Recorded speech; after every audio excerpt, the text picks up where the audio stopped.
Hello guys, welcome to Moriya medical education. आज की lecture में हम लोग हाइपरटेंशन के बारे में बात करने वाले हैं, जिसे कि हम लोग हाई ब्लड प्रेशर भी बोलते हैं। तो जैसा कि हम लोग जानते हैं कि जो हमारा ब्लड प्रेशर का हाई होना यह एक कॉमन प्रॉब्लम है और एक काफ़ी इम्पोर्टेंट टॉपिक भी है, और ये हमारे एग्ज़ाम के पॉइंट ऑफ व्यू से भी काफ़ी इम्पोर्टेंट है। तो इसके अंदर हम लोग हाइपरटेंशन के अंदर पढ़ेंगे कि किस किस कंडीशन में हम लोग जो है ब्लड प्रेशर चेक कर सकते हैं, कितने इसके टाइप्स होते हैं, किस कारण से हाइपरटेंशन हो सकती है, इसके क्या क्या साइन एंड सिम्टम हैं, क्या इसमें हम लोग डायग्नोसिस करेंगे, क्या इसमें हम लोग ट्रीटमेंट दे सकते हैं। इन सब चीज़ों के बारे में आज हम लोग पढ़ेंगे। हाइपरटेंशन वाले पेशेंट को क्या क्या हम लोग एडवाइस दे सकते हैं, इन सब चीज़ों के बारे में आज हम लोग पढ़ने वाले हैं। तो चलिए क्लास को स्टार्ट करते हैं। तो हाइपरटेंशन सबसे पहले है कि ब्लड प्रेशर जो है, हाई ब्लड प्रेशर हम लोग किसे कहते हैं। तो इसको हम लोग फिगर के थ्रू समझते हैं। तो when the heart pumps blood through the arteries, the blood puts pressure on the artery wall, that is known as blood pressure। तो यहाँ पर हम लोग समझते हैं कि जब हमारा जो हार्ट है, जब हमारी ब्लड को लेफ्ट वेंट्रिकल से पंप करती है, तो पंप करने के बाद जो ब्लड है हमारा एक प्रेशर से आर्टरी के अंदर जाती है। तो आर्टरी के अंदर जाने के बाद जो आर्टरी की जो वाल है, जो कि हम लोग ये देख पा रहे हैं दो वाल, इस पर प्रेशर डालती है, इस पर आर्टरी की वाल पे प्रेशर डालती है। तो जो हमारा ब्लड जो है आर्टरी की वाल पे प्रेशर डाल रही है, इसी को हम लोग बोलते हैं ब्लड प्रेशर। इसके बाद अब हम लोग समझते हैं कि हाइपरटेंशन किसे कहते हैं। तो जो हम देख पा रहे हैं यहाँ पर डिफिनेशन है इसका, sustained elevated blood pressure in A quit state is called hypertension. तो इसका मतलब ये है कि जो हमारा ब्लड प्रेशर है, हम लोग जानते हैं कि नॉर्मल जो ब्लड प्रेशर है वो हमारा 120/80 mmHg होता है। तो अगर हमारा ब्लड प्रेशर जो है 140 से, अगर हमारा जो ब्लड प्रेशर है 140 से 90 हो जाती है, तो ये जो है हमारा अगर लगातार जो है 3-4 दिनों तक रहती है, तो उसे हम लोग हाइपरटेंशन बोलते हैं। तो यहाँ पर इसके बाद है it is also known as high blood pressure. तो हाइपरटेंशन को हम लोग हाई ब्लड प्रेशर भी बोलते हैं। इसके बाद है हमारा the force of blood against the wall of arteries, that is called hypertension. तो हम लोग इसमें देखे भी कि जो है हमारा the force of blood against the wall of the artery, तो ये हमारे वॉल ऑफ द आर्टरी के ऊपर जो ब्लड हमारी फोर्स लगा रही है, इसी को हम लोग हाइपरटेंशन बोलते हैं। तो चलिए अब आगे हम लोग देखते हैं। तो इसमें अब है हमारा कि blood pressure is expressed by 2 measurement. Blood pressure को हम लोग शो कर सकते हैं 2 मेजरमेंट के द्वारा। फर्स्ट हमारा है सिस्टोलिक एंड सेकंड है डायस्टोलिक ब्लड प्रेशर। तो अब हम लोग समझते हैं कि सिस्टोलिक और डायस्टोलिक ब्लड प्रेशर होता क्या है। तो सिस्टोलिक ब्लड प्रेशर उसे बोलते हैं एज द हार्ट बीट। तो कहने का मतलब है कि जब हमारी हार्ट जो है लेफ्ट वेंट्रिकल से ब्लड को पंप करती है, तो ब्लड जो है पंप करने के बाद वहाँ से ब्लड हमारा इजेक्ट आउट होता है बाहर की तरफ। तो इजेक्ट आउट जब होता है, तो उस टाइम पर जो है आर्टरी में ब्लड का प्रेशर हाई हो जाता है, तो उसको हम लोग बोलते हैं सिस्टोलिक बीपी। तो सिस्टोलिक जो बीपी हमारा जो बोले, तो मान लीजिए जब हमारी हार्ट जो है ब्लड को पंप करती है, तो पंप करने के बाद जब हमारा ब्लड इजेक्ट आउट होता है बाहर की तरफ, तो उस टाइम जो है आर्टरी में ब्लड का प्रेशर जो है हाई हो जाता है। तो उसी कंडीशन को हम लोग बोलते हैं सिस्टोलिक ब्लड प्रेशर। मतलब जब हमारा ब्लड प्रेशर जो है, ब्लड जो हमारा लेफ्ट वेंट्रिकल है ब्लड को बाहर की तरफ निकालती है, तो बाहर निकालने के बाद जो फोर्स लगाती है उसी को हम लोग बोलते हैं सिस्टोलिक ब्लड प्रेशर। तो डायस्टोलिक किसे बोलते हैं, एज द हार्ट रिलैक्स। तो जब हमारी ब्लड जो है पंप करती, हार्ट जब लेफ्ट वेंट्रिकल ब्लड को पंप करती है, तो पंप करने के बाद ब्लड हमारी बाहर निकलती है और हार्ट उस टाइम रेस्ट करती है। तो उस टाइम जो है तो हार्ट बीट के बीच में जो हार्ट हमारी जो रेस्ट कर रही है, रेस्टिंग पोजीशन में जो है, उस टाइम में ब्लड का जो है आर्टरी में प्रेशर कम हो जाता है, तो उसको हम लोग बोलते हैं डायस्टोलिक ब्लड प्रेशर। तो कहने का मतलब है कि जब हमारी ब्लड जो है लेफ्ट वेंट्रिकल से इजेक्ट आउट होती है, तो इजेक्ट आउट होने के बाद उस टाइम में जो टाइम बचता है, जो रेस्टिंग पोजीशन होती है, जिस टाइम हार्ट जो है रिलैक्स करती है हार्ट बीट के बीच में, एक दूसरे हार्ट बीट के बीच में, उसी को हम लोग डायस्टोलिक ब्लड प्रेशर बोलते हैं। तो इसके बाद हमारा नेक्स्ट आता है हाइपरटेंशन। तो हाइपरटेंशन में जो है अब देखते हैं कि काउजेज इन दोज कंडीशन, तो किस किस कंडीशन में जो है हाइपरटेंशन हो सकती है, समझेंगे कि ये हाइपरटेंशन का पेशेंट है। व्हेन आवर हार्ट एक्टिविटी भी increases like it pump blood 8 litre पर मिनट। अगर हम लोग को ऐसा लगेगा कि हमारा जो हार्ट का एक्टिविटी है काफ़ी बढ़ गया है, लगभग 8 लीटर पर मिनट जो है ब्लड को पंप कर रही है, तो समझेंगे कि हाइपरटेंशन हो गया है।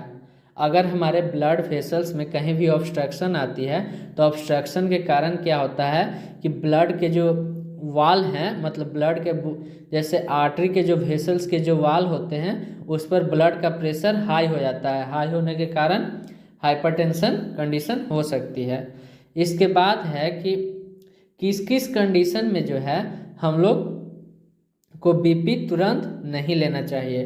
तो इस चीज़ को हम लोग समझते हैं कि किस किस कंडीशन में हम लोग बीपी तुरंत नहीं ले सकते हैं। तो फर्स्ट है हमारा कि when a person comes before running activity because in those condition heart rate be already fast. तो मान लीजिए कोई भी पर्सन अगर दौड़ करके आता है, कहीं से वो दौड़ करके आ रहा है, बाय द वे हम लोग मानते हैं कि मान लीजिए कोई सुबह में रनिंग के लिए निकला है, तो ग्राउंड में 5 चक्कर लगा करके वो आ रहा है, तो उस टाइम हम लोग तुरंत उसका ब्लड प्रेशर नहीं चेक करेंगे। बोलेंगे कि आप जो है 15 मिनट 20 मिनट रेस्ट कर लीजिए, रेस्ट के बाद हम आपका ब्लड प्रेशर लेंगे। तो फर्स्ट हमारा एक कंडीशन हो गया। एंड सेकेंड कंडीशन है कि smoking. In those condition we check BP after 15 minute of smoking. मान लीजिए कोई सिगरेट पीते हैं, तो सिगरेट पीने वाले पर्सन अगर तुरंत सिगरेट पी करके आ रहे हैं, तो उनको बोलेंगे कि आप 15 मिनट तक रेस्ट कीजिए, वेट कीजिए, उसके बाद हम आपका बीपी ले सकते हैं, मतलब ब्लड प्रेशर चेक कर सकते हैं। और थर्ड जो हमारा कंडीशन है वो है अगर कोई भी पर्सन अगर बहुत ज़्यादा टेंशन में है, बहुत ज़्यादा चिंता में है, तो उस कंडीशन में उस पर्सन का हम तुरंत बीपी नहीं लेंगे, मतलब ब्लड प्रेशर नहीं लेंगे। उसके बाद एक चीज़ आती है कि when any patient check on blood pressure 3 times in a week, when see persistent elevation blood pressure more than 140/90, then we considered patient has a hypertension। तो मान लीजिए अगर कोई पेशेंट है, उसका जो ब्लड प्रेशर है 1 वीक के अंदर 3 बार हम लोग चेक किए, और तीनों बार जो है ब्लड प्रेशर उसका 140/90 से अगर ज़्यादा आता है, तो उस पेशेंट को हम लोग मानेंगे कि इसका जो है ब्लड प्रेशर बढ़ा हुआ, मतलब ये हाइपरटेंशन कंडीशन में है। इसके बाद अब हम लोग बात करते हैं टाइप्स की।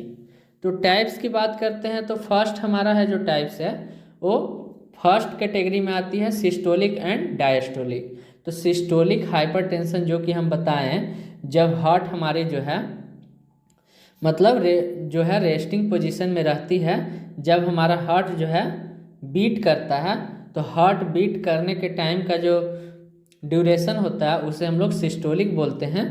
तो वही चीज़ यहाँ पे बता रहा है कि सिस्टोलिक जो हाइपरटेंशन है उस कंडीशन में हमारा जो ब्लड प्रेशर है 140 मिलीमीटर ऑफ Hg होता है।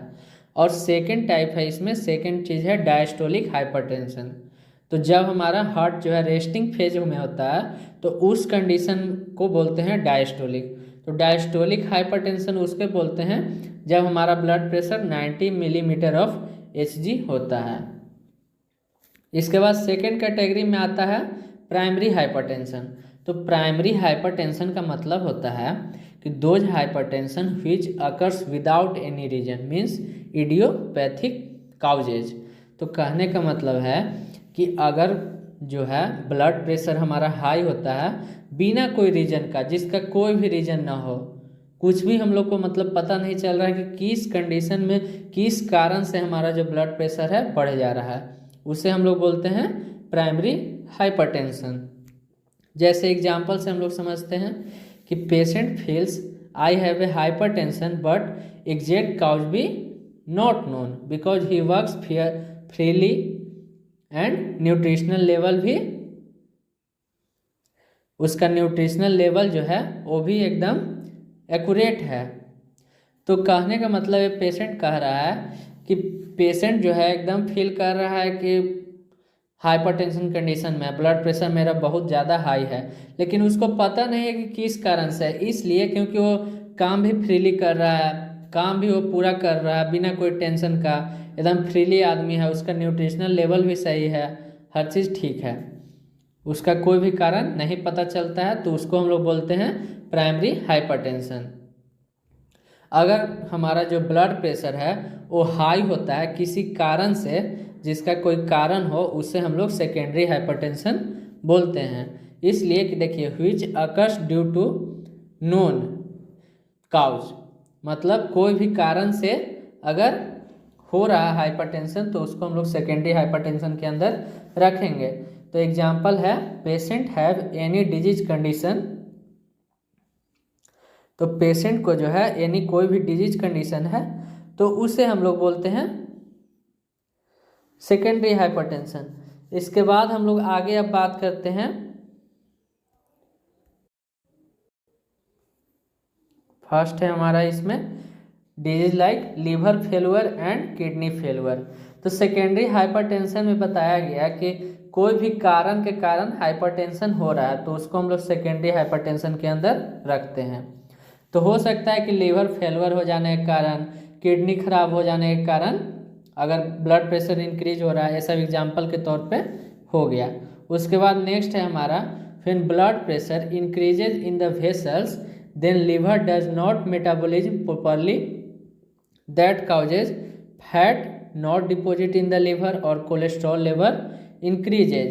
तो यहाँ पे बता रहा है जब हमारा ब्लड प्रेशर बढ़ जाती है तो बढ़ जाने के कारण जो है हमारा लीवर जो है मेटाबॉलिज्म का जो फंक्शन करती है वो प्रॉपरली नहीं कर पाती है, क्योंकि फैट जो है लीवर में ठीक से डिपॉजिट नहीं हो पाएगा, कोलेस्ट्रॉल का लेवल बहुत ज़्यादा हाई हो जाएगा। इसके बाद हमारा है यहाँ पर एक चीज़ और बताया गया है कि किडनी फेलुअर में किस तरीके से ब्लड प्रेशर हमारा हाई होता है। तो मान लीजिए ब्लड प्रेशर बढ़ेगा तो cardiac output into pulse rate, तो पल्स रेट भी बढ़ जाएगा, क्योंकि जब ब्लड प्रेशर बढ़ जाएगा शरीर के अंदर तो हमारा पल्स रेट भी जल्दी जल्दी बढ़ेगा। तो उस कंडीशन में क्या होता है कि किडनी जो है पूरी तरीके से यूरिन का ठीक से एक्सट्रैक्शन नहीं कर पाती है, यूरिन ठीक से नहीं निकाल पाती है प्रॉपरली। तो उस कंडीशन में हमारी किडनी जो है प्रॉपर फंक्शन नहीं कर पाती है बीपी हाई होने के कारण। इसका जो थर्ड टाइप्स है वो है हमारा बिनाइन हाइपरटेंशन। तो it is not serious condition, vital organ not damage. तो इस कंडीशन में क्या होता है कि बिनाइन हाइपरटेंशन जो है एक सीरियस कंडीशन नहीं होती है और एक कोई हार्मफुल कंडीशन भी नहीं है। इस कंडीशन में हमारा जो वाइटल ऑर्गन है, जो भी मतलब इम्पोर्टेंट ऑर्गन है, जैसे हमारा हार्ट है, लंग्स है, ये सब चीज़ खराब डैमेज नहीं होती है। तो बीपी जो है इस कंडीशन में जो है ग्रेटर देन 200/100। इसके बाद हमारा जो है बीपी जो है इसमें 200/100 से कम रहती है। इसके बाद हमारा नेक्स्ट है मेलिग्नेंट हाइपरटेंशन। तो it is a serious condition, vital organ भी डैमेज। तो बेनाइन जो है वो शॉर्ट टर्म पीरियड के लिए होता है। इस कंडीशन में वाइटल ऑर्गन जो है डैमेज नहीं होती है। बट जो हमारा मेलिग्नेंट हाइपरटेंशन ये हमारा काफ़ी घातक होता है और काफ़ी सीरियस कंडीशन है। इसमें हमारा जो वाइटल ऑर्गन है, जो भी इम्पोर्टेंट ऑर्गन है, वो हमारा डैमेज हो जाता है। तो इस कंडीशन में हमको मेडिकल इमरजेंसी इमीडिएट चाहिए होती है और इस कंडीशन में हम लोग वासोडाइलेटर का भी यूज करते हैं। वासोडाइलेटर जो है हमारे वेसल्स को डायलेट करने में मदद करती है, मतलब उसको प्रॉपर तरीके से डायलेट करती है। इसमें हम लोग वाइसोडायलेटर जो भी ड्रग हैं जैसे नाइट्रोग्लिसरीन है, सोडियम नाइट्रोक्साइड है, इसको हम लोग प्रोवाइड करते हैं ताकि वेसल जो है उसका डायलेट हो सके, मतलब फूल सके, प्रॉपरली वो फूल सके। अगर हमारा डायलेट होगी वेसल्स तब ना हमारी ब्लड जो है प्रॉपरली वहाँ से पास हो पाएगी। जैसे ये हमारा वेसल्स है तो वेसल्स में ये जो हमारा फूलेगा तो फूलने के बाद आराम से यहाँ से ब्लड पास हो पाएगी। इसके बाद नेक्स्ट है हमारा रिस्क फैक्टर। क्या कौन कौन सी काउजेज है जिससे कि हाइपरटेंशन हो सकती है। तो रिस्क फैक्टर और काउज को हम लोग पहले डिफ्रेंशिएट करते हैं। तो रिस्क फैक्टर जो है डिजीज होने की संभावना, अगर डिजीज होने की संभावना है तो उसे हम लोग रिस्क फैक्टर बोलते हैं। और काउज का मतलब है कि फुली चांस है उससे डिजीज होने की। रिस्क फैक्टर और काउज में यही डिफरेंस है। तो रिस्क फैक्टर हो सकता है जैसे एग्जांपल में स्मोकिंग से उसको चांस है कि उसको हाइपरटेंशन हो सकती है। और काउजेज में आ जाएगा हमारा फीमेल एनाफोलिस, जो कि फीमेल एनाफोलिस जो है वो मलेरिया काउज करती है। इस कंडीशन में भी हाइपरटेंशन हो सकती है, फुली चांस है कि हाइपरटेंशन होगी। ई कोलाई बैक्टीरिया है जिससे कि यूरिनरी ट्रैक इन्फेक्शन होती है। हेलिकोबैक्टर पाइलोरिक बैक्टीरिया है जो कि हमारे ड्यूडेनम में जो है कैंसर भी काउज कर सकती है। इसके बाद हमारा नेक्स्ट है कौन कौन से काउज हैं, नॉन मॉडिफाइबल फैक्टर है और मॉडिफाइबल फैक्टर है। तो नॉन मॉडिफाइबल फैक्टर कहने का मतलब है कि those factor which has no change, मतलब वैसा फैक्टर जो कभी चेंज नहीं हो सकता है। और मॉडिफाइबल फैक्टर का मतलब है कि वैसे फैक्टर जो चेंज होते हैं। तो नॉन मॉडिफाइबल फैक्टर की पहले बात कर लेते हैं। तो फर्स्ट हमारा जो एग्जांपल है वो है फैमिली हिस्ट्री। हो सकता है कि उसके पिछले जन्म में उसके पापा को या उसके दादा को हाइपरटेंशन प्रॉब्लम था, हाइपरटेंशन डिजीज थी, तो हो सकता है कि बच्चों में भी हो सकता है। तो ये हमारा हो जाएगा फैमिली हिस्ट्री में, जनरेशन टू जनरेशन चलते आ रहा था इसलिए हाइपरटेंशन कंडीशन इसको भी हो गया। मेल फीमेल रेशियो की बात करते हैं। तो मेल में जो है अगर 5 आदमी है तो 5 से 1 में होने का चांस होता है, 5 में से 1 को होने का चांसेस रहता है। रेशियो है हमारा इंडिया का हाइपरटेंशन। और फीमेल में है कि 5 में जो है इसमें 1 होने की चांसेस रहता है। और मेल में जो है 4 में 1 होने की चांसेस रहता है और फीमेल में 5 में 1 पर्सन को होने की चांसेस रहता है। तो मेल में जो है ईस्ट्रोजन और प्रोजेस्टेरोन का लेवल जो है वो नहीं प्रेजेंट रहने के कारण, जो ईस्ट्रोजन प्रोजेस्टेरोन हार्मोन है वो प्रेजेंट नहीं रहने के कारण हाइपरटेंशन कंडीशन हो सकती है। और फीमेल में जो है ईस्ट्रोजन और प्रोजेस्टेरोन जो है वो ज़्यादा अफेक्ट नहीं करता है क्योंकि इट हेल्प जो है deposition of fat and cholesterol in liver. तो फीमेल में जो है ईस्ट्रोजन और प्रोजेस्टेरोन का लेवल जो है, जो हमारा ये हार्मोन है, ये ज़्यादा इफेक्ट फीमेल में नहीं करता, इसलिए हाइपरटेंशन कंडीशन होने का चांसेस कम होता है। इसमें मॉडिफाइबल फैक्टर में हमारा है those factor which has change.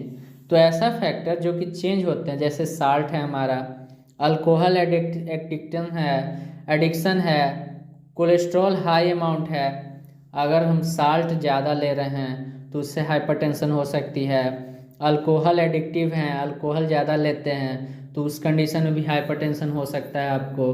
Plus अगर कोलेस्ट्रॉल का अगर हम लोग हाई अमाउंट में लेते हैं तो उससे भी हाइपरटेंशन कंडीशन हो सकती है। इसके बाद नेक्स्ट है हमारा races, black and white man. तो हॉस्पिटल के डाटा के अकॉर्डिंग देखा गया है ऐसा कि मतलब 100 पेशेंट में से 70 पेशेंट को मतलब हाइपरटेंशन होने का चांसेस होता है और 30 पेशेंट वाइट पेशेंट को चांस होते हैं। तो ऐसा मतलब रेसेज में देखा गया है कि ब्लैक जो पर्सन है, ब्लैक पर्सन को हाइपरटेंशन होने का चांसेस ज़्यादा होता है as comparison to white person. Next है हमारा एडवांस एज।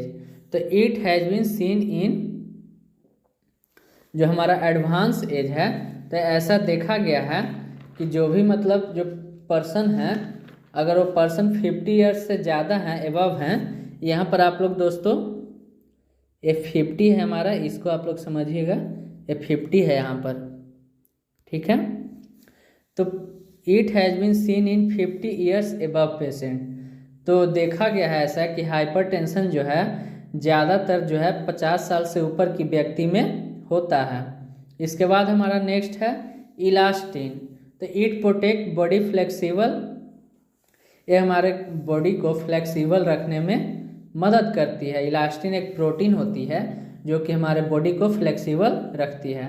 तो it according to age elastin necrosed, सही बात है। According to age increases that causes we seen more problem in children and old as.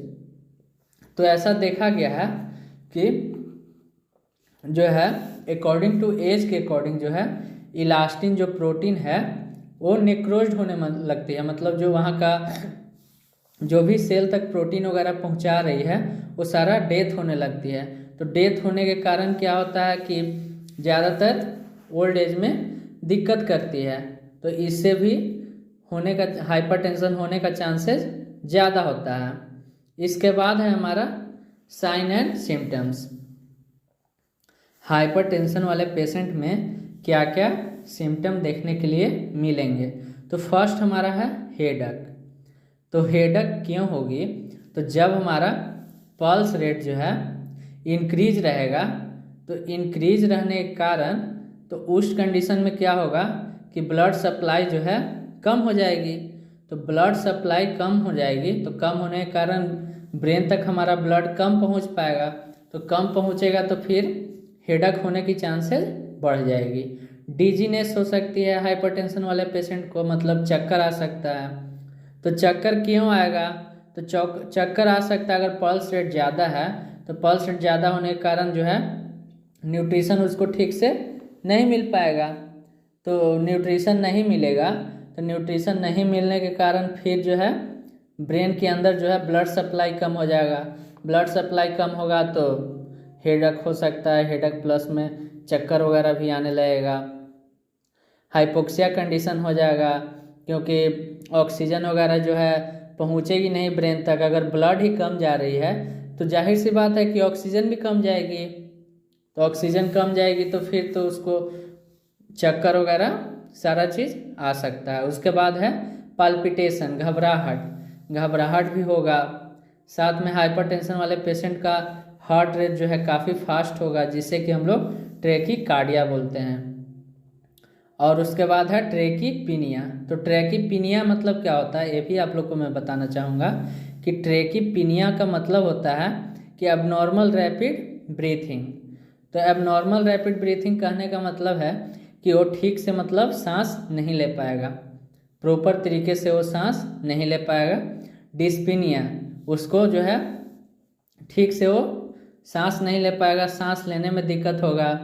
और ये ट्रैकीपीनिया हो गया, मतलब एबनॉर्मली तरीके से जल्दी जल्दी वो सांस लेने लगेगा, जल्दी जल्दी सांस लेगा। फैटिग मतलब थकान।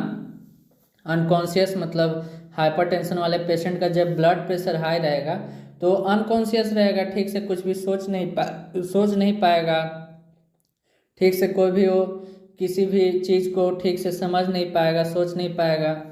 एएनएफ एनोरेक्सिया हो सकता है, भूख नहीं लगेगा उसको। नोजिया हो सकता है, फैटिगनेस होगा, थकान टाइप का लगेगा उसको। ये सब साइन एंड सिम्टम देखने के लिए मिल सकता है।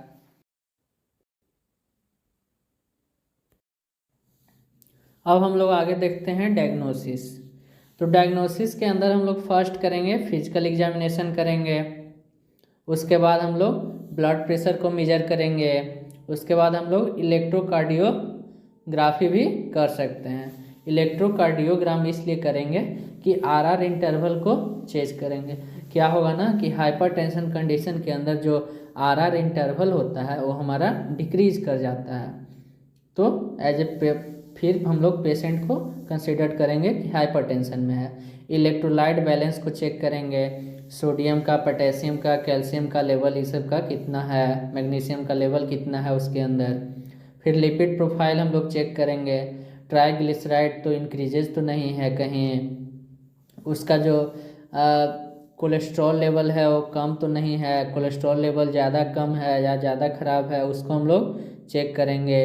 इन सब चीज़ों को हम लोग इसमें लिपिड प्रोफाइल के अंदर चेक करेंगे। उसके बाद हम लोग देखेंगे कि शुगर का पेशेंट तो नहीं है कहीं, मतलब शुगर का पेशेंट में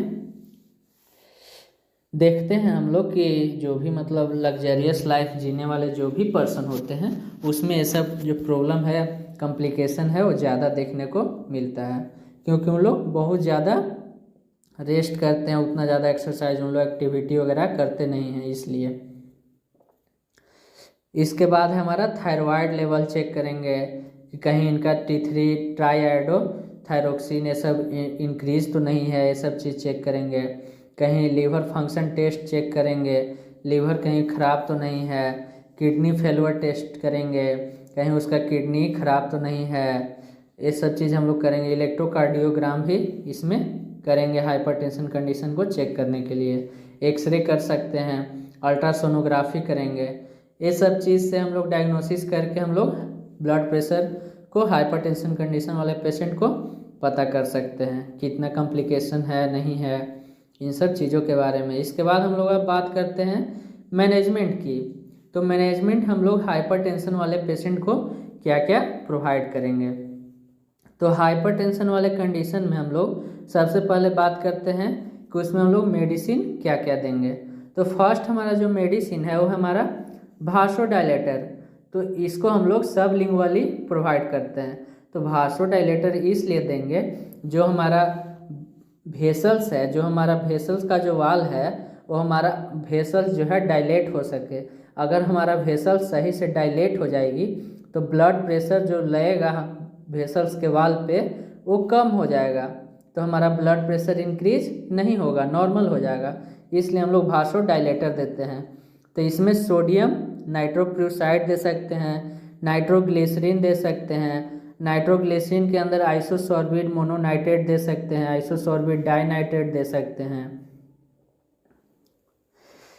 ये सब चीज़ देंगे हम लोग। अगर हम बोलेंगे कि चीविंग से मेडिसिन लो तो बर्निंग सेंसेशन आएगा, इसलिए इसके बाद हम लोग ओरली नहीं देते हैं क्योंकि हाइपोटेंशन हो सकता है।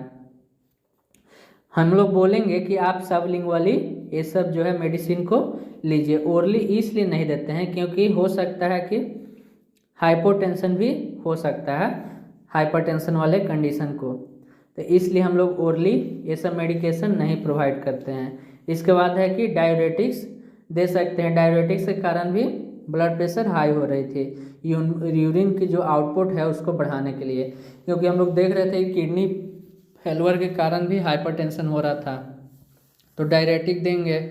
तो डायरेटिक में हम लोग स्पाइरोलैक्टोरिन दे सकते हैं, मैनिडॉल दे सकते हैं, थाइजिन दे सकते हैं। उसके बाद हम लोग कुछ और ड्रग हैं जो कि हम लोग प्रोवाइड कर सकते हैं, जैसे कैल्शियम चैनल ब्लॉकर है। तो कैल्शियम चैनल ब्लॉकर के अंदर एम्लोडिपाइन निफेडिपाइन दे सकते हैं। बीटा ब्लॉकर के अंदर हम लोग एटिनोलॉल प्रोप्रानोलॉल दे सकते हैं। एसी इनहिबिटर के अंदर कैप्टोप्रिल एनारप्रिल ये सब हम लोग दे सकते हैं। इसके बाद है एंटी कोलेस्ट्रॉल ड्रग के अंदर एटोरवास्टिन और फ्लोवास्टिन दे सकते हैं। इसमें जो है एक ट्रिक है CBA, C से साइन, B से बॉल और A से प्रिल। तो जो कैल्शियम चैनल ब्लॉकर है उसके लास्ट में आयन लगा हुआ जितने भी ड्रग हैं, जैसे एम्लोडिपाइन निफेडिपाइन, और B जो है बीटा ब्लॉकर के अंदर एटिनोलॉल और प्रोप्रानोलॉल, और उसके बाद है AC इनहिबिटर के अंदर कैप्टोप्रिल और एनालप्रिल और बेंजाप्रिल। तो प्रिल लास्ट में लगा हुआ है, इसे आप लोग याद कर सकते हैं इस ट्रिक से। इसके बाद हम लोग एडवाइस क्या क्या देंगे हाइपरटेंशन वाले पेशेंट को। तो avoid to alcohol that causes liver damage then more chance to increase BP। तो बोलेंगे, एडवाइस देंगे हाइपरटेंशन वाले पेशेंट को कि आप अल्कोहल नहीं लीजिए, स्मोकिंग नहीं कीजिए, ये सब चीज़ों के बारे में उनको हम बताएंगे। स्मोकिंग करने से क्या होगा, भासो कॉन्स्ट्रिक्शन होगा, मतलब वेसल्स जो है कॉन्स्ट्रिक्ट होंगे। तो कॉन्स्ट्रिक्ट होगा तो ब्लड का जो प्रेशर है वो हाई हो जाएगा, क्योंकि जो हमारा वेसल्स है वो कॉन्स्ट्रिक्ट हो गया है, तो प्रेशर हाई होगा तो BP भी बढ़ सकता है। एवॉइड फैटी डाइट जैसे घी वगैरह ये सब लेने के लिए कम बोलेंगे, नहीं लेना है। सोडियम डाइट जो है कम मात्रा में लेना है। प्रॉपर एक्सरसाइज करना है, प्रॉपर वॉकिंग भी करना है। चिंता और टेंशन ये सब चीज़ नहीं लेना है, क्योंकि एज ज़्यादा है तो उस कंडीशन में और नहीं ले सकते हैं। ये सब हमारे एडवाइस है जो कि हाइपरटेंशन वाले पेशेंट को देंगे। इसके बाद है लास्ट कि हाइपरटेंशन में कौन कौन सा हमारा जो बॉडी है जिस पर अफेक्ट पड़ सकती है। तो हाइपरटेंशन से डिप्रेशन या एंजाइटी में भी आप जा सकते हैं। उसके बाद हार्ट डिजीज आपको हो सकती है, सेक्सुअल प्रॉब्लम भी हो सकती है, ब्रेन स्ट्रोक हो सकती है, लॉस ऑफ विजन हो सकती है, किडनी डिजीज भी हो सकती है, बोन भी हमारा फ्रैक्चर या लॉस कर सकता है। क्योंकि जो भी हमारा जो वेसल्स जो है ओवरऑल होल बॉडी में हमारा फैला हुआ है, स्प्रेड हो गया है। तो स्प्रेड होने के कारण अगर हमारा ब्लड पर जो ब्लड है वेसल्स पर प्रेशर ज़्यादा लगाएगी तो हर जगह प्रेशर लगाएगी, तो कहीं की भी जो वेसल्स है, कहीं के भी जो नर्व है वो डैमेज हो सकती है। तो डैमेज होने के कारण ऑब्वियस सी बात है कि हमारा वाइटल ऑर्गन डैमेज हो सकता है। तो that's all about the hypertension.